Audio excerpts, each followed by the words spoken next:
many of us, most of us, were raised with a very dangerous idea. And what is this idea? That somewhere out there is the one true love, the one who will complete us, who will be with us, who will love us and make us all passionate, you know, uh, our whole life. This idea of a soulmate, okay, did not come from psychology, from reality. It came from what? It came from mythology. It came from literature. And lately, it came from the cinema. The soulmate who will forever be there for us, who will forever complete us. Okay, one person. Okay. Well, my fascinating Renaissance friends, there comes a point in life, okay, that we stop asking or stop, stop, rushing towards just simple answers. Okay, and we prefer to ask better questions. And this YouTube channel is the space for such conversations. Okay, here we will dissect life as it really is: complex, beautiful, unfinished, because it's still unfolding. Not to tell each other how to live their lives, but really, really listen deeply to what life is teaching every one of us. So, welcome, my fascinating Renaissance friends. This is Miss Malu Cervantes, your life coach, your mentor, co sojourner in my season of life, 60 years and beyond. And welcome to episode 166. Okay, so today we are going to gently dismantle. How many, Macy? Well, I think three or four great myths about the soulmate being the one to complete us. And we learn what really is reality. Okay? In this month of love, which we have started, and we first talked about the types of love according to the Greeks, the six types of love according to the Greeks, and also the five stages of a love relationship so that we know where we are, so that we don't give up on a great love. And now we are debunking myths about this soulmate. And I think in Indian literature, the soulmate even has a bigger, more dangerous lie, and that is the twin flame. Okay, well, anyway, myth number one. Well, before myth number one, where did the concept of soulmate come from? Well, the earliest reference to that is from the Greek philosopher Plato. If you can, Google symposium. That's the title of the book, where he had a dialogue with Socrates and the other, great Athenian, men. Okay, the Socratic dialogue. They talk all about love. Okay, and he came up with a myth or a legend. Meaning, what's a myth? Okay, Greek mythology, myth. Myth is a story, okay, that is not founded on reality. Okay, it's a beautiful story, it's a legend, okay, but nevertheless, it endured, not necessarily what is true. So, according to him, there's a myth that human beings are whole, but they were split in two by the gods for whatever reason. So, man is condemned, okay, to endlessly search for his missing half. Now you realize where the statement, my better half, how husbands will introduce their wives, say, meet Malu. Okay, my husband would say, my better half. Okay, the other half. Okay, so it's a beautiful story, but it's a myth. It's a myth. Okay, so we have to explain it so that we will be guided wisely in our relationships. Okay, so myth number one, it says here, the myth. Remember, there's only one soulmate for each person. Only one. Well, it's supposed to be a myth. What does it say? If this is the case, then we will feel pressure and fear if we lose the first person we fell in love with.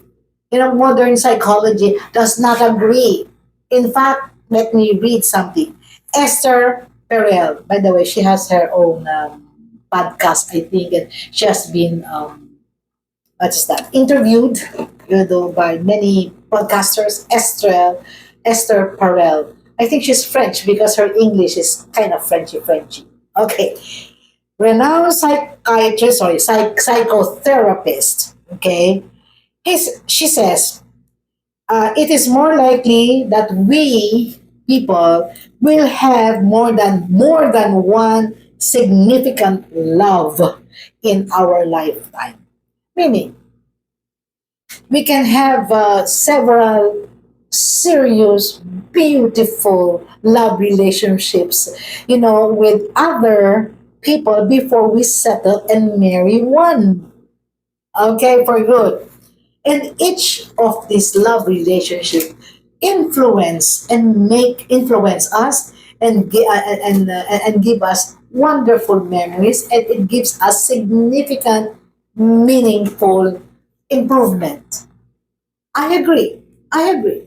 Because before we got married, before I chosen my husband, okay, to be the man I would like to spend my entire lifetime with on this planet. Okay, him and me, we had previous serious relationships, and well, obviously, they did not turn out to be the final one because we have chosen each other, but they taught us a lot about life. Okay, so attachment research shows. Okay, let me share with you that humans are biologically wired to bond deeply more than once. So there are many loves in our life. Okay, guys? So let's not be jealous of the past loves that our partner had because they're past. Okay, unless the past will encroach on the present. I do not approve of that. Okay, love is not scarcity based, meaning there's only one love. Okay, I don't have any more love for anybody else. We just talked about the six types of love. Remember, we have a different love for parents, for siblings, for friends, for our partners, for ourselves, etc. Okay, so it's not scarcity based. Okay, so that's a myth. That's a myth. Okay. How about myth number two that we're going to dismantle?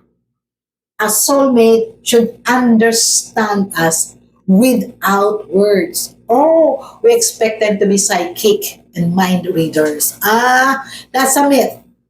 According to John Gottman, I love this man and his wife, Dr. John Gottman.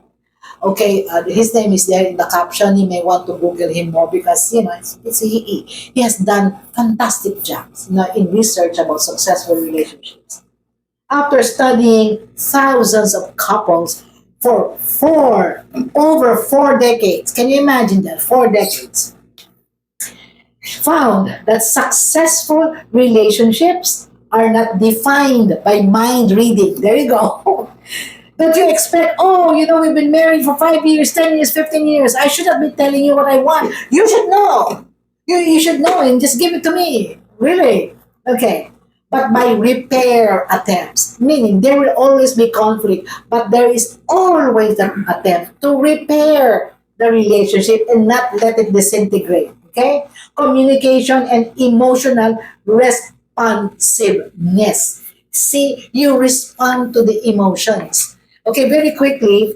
Okay, the experiment that he did was ask many couples to stay, I think, in one house. Okay, stay there, and he would just document what he sees, and he calls this emotional responsiveness bids. These are minute actions that if they are not responded to, and he could actually predict 90 to 92 or 93% couples who will divorce and couples who will stay because of the bids, BIDS, you bid. Okay, an example of a bid is, the husband, would say, oh my gosh, I'm just so tired, just like that. And the wife, would listen to that and would give him coffee, try to massage him without being asked to, because she listened and she responded. Okay, so I am reminded. This is a true story of one of our pastors when he shared it during our marriage retreat, and he said this that they were going on a trip, and then his wife would say, "Oh, honey, that restaurant there serves very nice Chinese food." For him, it was information. So he said, okay. So he continued driving. And then the wife again says, okay, that place, my friends say, they're very good, this and that. I think she did that 3 or 4 times. Finally, on the fourth time, she pouted and said, my gosh, you're so dense. Meaning, you didn't get my message. You're so dense. And she really pouted. And then the husband stopped and said, what did I do wrong? He was, I've been telling you, I am hungry. All right. So that's why I told you about these places. And the husband was flabbergasted and said, if you're hungry, you should have said, I'm hungry. Please stop there. I would have stopped. This is classic. You've been married and you didn't get the cues. You didn't get the cues. Like I said, this restaurant serves good food. For the husband, it's just information because he cannot read minds. Okay? I learned that. So when I'm hungry, I look at my husband. But the point is there, we know each other. So when you see the beads, I look at him, with this kind of expression. I don't know because I didn't see it. He said, are you hungry? All I have to do is, yes. Okay. Next question, where? So I'm thinking, and he says, how about Japanese? I said, yeah, right. I was thinking of things like that. Okay, so remember, that's a myth. A myth number 3, if it is hard, it is not a soulmate relationship. Aha! Growth, if it's hard, it's not, so we give up easily because we want no. If your growth is uncomfortable, Alain de Botton, okay, he has I think, a very successful podcast, argues that modern love fails because we expect romance to be effortless when in reality, love is a skill you have to learn. Let's not be lazy. Okay? It's just like a garden. We need to water the garden for it to bloom. Okay? So, myth number 4, your soulmate completes you. Oh my, this sounds so romantic. Okay, your soulmate, completes you. No, psychologists say if you're looking at this, you fall into dependency, codependent. You outsource your happiness to somebody else. Okay, now this is really very important. I think 4 minutes. 4 minutes. So we're finished with that. But I'd like to tell you something. Okay. So if you say, your soulmate completes you, so you go into a relationship half filled. So you're half filled, so which means you're half empty. So what is the psychological result of that? You would like the other person to fill it up, right? So now you take and take. Now you complete me. You make me happy. You give this. You make me forever satisfied. It's you. You make me happy. Okay, that's getting. That's thinking. The other person will just feel used and will feel just frustrated and tired. You go into a relationship whole, filled up. If you're filled up, what is the natural tendency? Okay, you are able to give because you're full. You're able to give, and still have something left for you. Okay, so empty requires filling. Okay, full requires pouring. Carl Jung is one of my favorite psychologists. Warned against projecting our unlived selves into romantic partners. Meaning, what is missing in us, we would like the other person to give it to us. We want a life that we never had. We want that other person to give us the life we never had. So, what do you call that? That's using each other. Okay? So, what is the wiser frame? These myths are dismantled. Okay? Yeah? No such thing as a soulmate. Huh? Okay? What's the wiser reframe? Soulmates are growth partners. It's not you complete me, but can we together, okay, complete each other? We grow. Okay? Maybe, you know, that is the better frame, isn't it? Okay, romance. Okay, romantic love is not healthy alone. In fact, okay, let me read what they said. Romantic love is not what destiny alone. It would require that you grow up together. Okay, my fascinating Renaissance friends. Okay, let's continue the discussion. This is your channel for such conversations. And until then, okay, make all right. Make okay. May you continue. Okay, aging wisely, aging gracefully, and aging elegantly. This is Malu, okay, saying goodbye.